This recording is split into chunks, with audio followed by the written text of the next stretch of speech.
देखिए, आज सुबह से हम लोग चंद्र प्रकाश जी को साथ लेकर के इसी प्रकार की करीब 18 सभाएं अभी तक कर चुके हैं। हम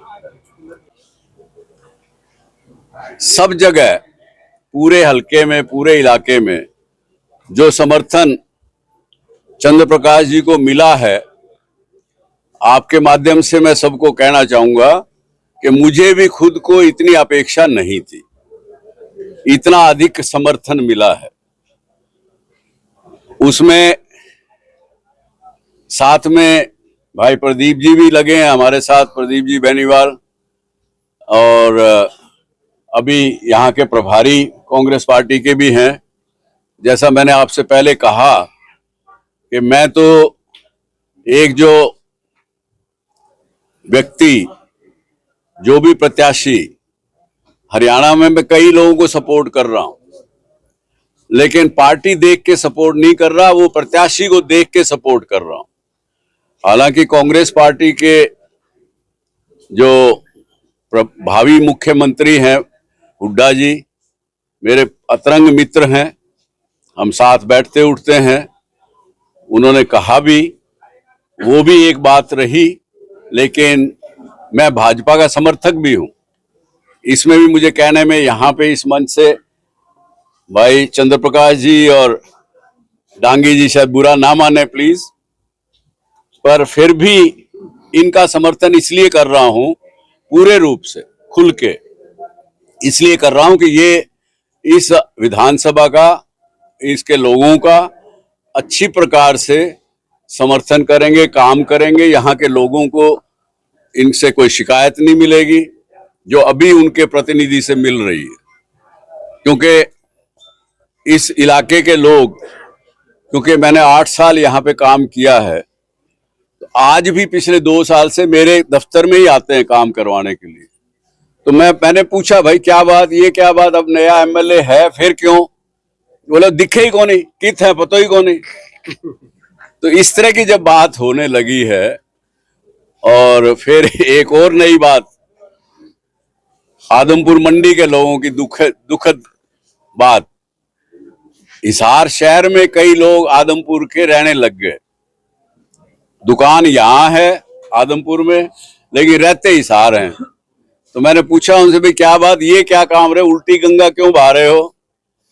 वो जी आदमपुर में रहने में ब्याह शादी को नहीं हो बच्चों की, ये इतनी बदनाम हो गई। आदमपुर जो 1 नंबर पे होता था अपने विकास में, वो आज पिछड़े हुए में 1 नंबर हो गया। ये दुर्भाग्य की बात है, और मेरे जन्म स्थली है, तो इसलिए धरती तो अपना कर्ज भी मांगती है और बार बार बुलाती भी है। तो इसलिए मैं सब हूं, और यहाँ के लोगों ने चंद्र प्रकाश जी का साथ समर्थन दिया है, और इनको भारी बहुमत से जिताएंगे, इसी मेरी पूर्ण विश्वास है और आस्था है। सर, आपका पीछे एक ट्वीट वायरल हुआ काफी कमल गुप्ता जी को लेकर, उसके बारे में थोड़ा सा। उसके बारे में क्या कर, देखो भाई, अपन है हिंदुस्तानी, भारत की जो संस्कृति है वो गिरते हुए आदमी को चोट नहीं मारती, इसलिए अब मैं उसके बारे में कुछ नहीं कहूंगा। सावित्री जिंदल जी के बारे में जी, क्या सावित्री जी, थोड़ा उनके बारे में बताएंगे। सावित्री जिंदल जी ने भी पूरा हिसार के लोगों का, हिसार की विधानसभा का लोगों का काम करने का, पूर्ण समर्थन करने का मुझे वादा किया, मुझे रिक्वेस्ट की कि भाई आप मुझे समर्थन दो, तो मैंने अपना समर्थन उनको भी देने का किया। लेकिन समर्थन मेरे होने से कुछ नहीं है, समर्थन तो पब्लिक करेगी, वो होगा। तो पब्लिक को ही मैंने रिक्वेस्ट की है, हिसार की पब्लिक को भी, आप सावित्री जिंदल का समर्थन करिए। जिस तरह से आपने चंद्र प्रकाश जी का जो समर्थन किया है, आप कह रहे थे आप बीजेपी से भी जुड़े हुए हैं, क्या कुलदीप बिश्नोई का आपसे कोई संपर्क हुआ, आपको फोन किया उन्होंने कोई? अब आप नहीं थे मेरा ख्याल पिछली मीटिंग में, नहीं थे, इसलिए सवाल पूछ रहे हो। तो वो कल आए थे मेरे पास, कल आए भी थे, 1 घंटा बैठे भी रहे। उन्होंने ये भी कहा कि मैं उठूंगा नहीं जब तक आप अपना आशीर्वाद नहीं दोगे। तो मैं कह, भाई तूने आदमपुर का, तेरे बेटे ने या तूने काम क्या किया ये बता। वो 800 करोड़ का दावा करते हैं। वो 800 करोड़ का दावा मेरे साथ भी किया, जी। मैं क्या 800 करोड़ गिना तो सही मेरे को, तू 80 करोड़ गिनवा दे, मैं माफी मांगूंगा चंद्र प्रकाश जी से और सवेरे चंद्र प्रकाश जी के समर्थन में जाने के बजाय तेरे समर्थन में खड़ा हो जाऊंगा। वो नहीं गिनवा सके 4 करोड़ भी।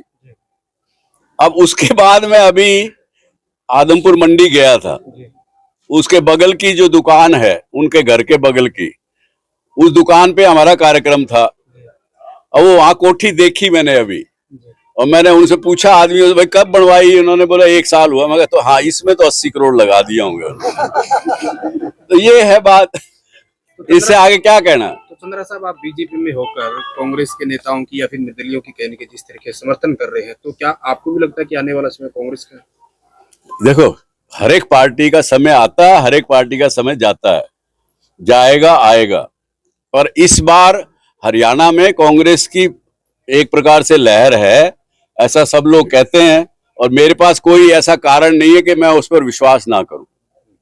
तो आने वाले समय में क्या जल्द आप कांग्रेस में जा सकते हैं? नहीं, मेरा कोई कहीं जाने का विचार नहीं है, ना मेरा कोई राजनीति करने का विचार है। ये आजाद के साथ है या कल भी कंटिन्यू रहेगा आपका जनसंपर्क? मेरा जनसंपर्क कंटिन्यू रहेगा जब तक चुनाव नहीं हो जाता 5 तारीख तक। जब ये बुलाएंगे तब मैं हाजिर होऊंगा, ये वादा करके जा रहा हूँ। आदमपुर आपकी जन्मस्थली भी, आज कुछ समस्याएं भी वहां पर लोगों ने रखी आपके सामने, कपास मंडी में जन्म हुए, तो आपको क्या लगता है कि काम बिल्कुल ही नहीं हुआ जिस तरह से चीजें लग रही हैं? भाई ये तो पब्लिक कह रही है, मेरे कहने से ना कहने से फायदा नहीं। आप लोगों को भी पब्लिक से पूछना चाहिए, हाँ, आपको पता लगेगा। आपको क्या लगता है इस बार भजन लाल का गढ़ है वो टूट पाएगा? भजन लाल जी की बात मत लाइए, देखो, हाँ बस वो तो टूट चुका है बेचारे का, वो तो चिंता में है। वो तो दिल्ली से फोन करवा रहे हैं, कहीं किधर से करवा रहे हैं, कि किधर से करवा रहे हैं। तो सुभाष चंद्र तो अपने वचन का पक्का है भाई, वो ना बदलेगा ना बदलूंगा आगे, बस। देखिए, लोगों में बड़ा भारी उत्साह था, बड़ा जोश है, और जन सैलाब उमड़ के जा रहा है, आया है। जहां भी डॉक्टर साहब और हम गए हैं, गांव का गांव निकल करके आया है। बालसमंद से सुबह शुरू किया था, और सुंडावास और कई गांव, जाखोद खेड़ा मंडी में, अब यहाँ आए हैं। इससे पहले कोहली थे, अब किशनगढ़ जाना है।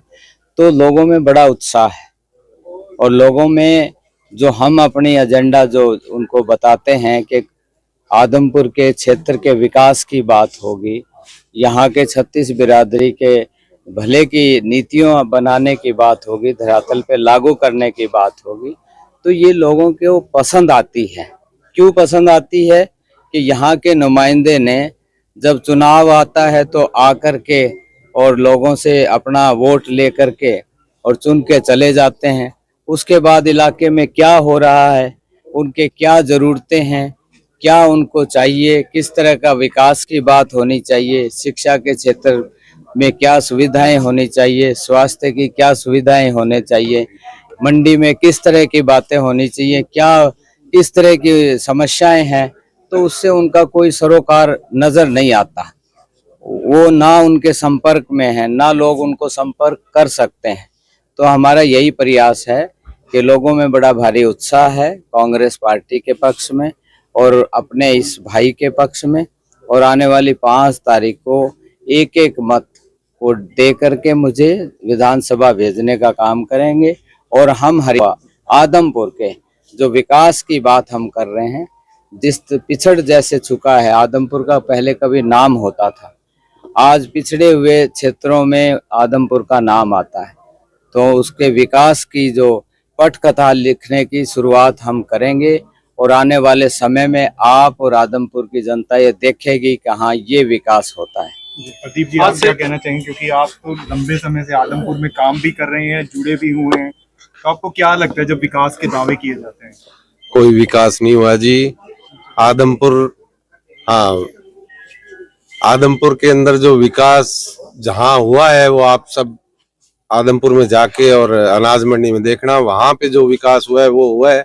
आदमपुर में विकास ये है कि घरों में गंदा पानी, सीवर का पानी, और बाकी आप जाके वहां पे जनता से पूछिए, सड़कों का बुरा हाल है, कहीं पे घरों में, मतलब आदमपुर जो था आज भी इतना पिछड़ा हुआ है। जो भारत में प्रधानमंत्री जी कह रहे हैं भी हर घर में लाइट है, आदमपुर के घरों में आज भी लाइट नहीं है।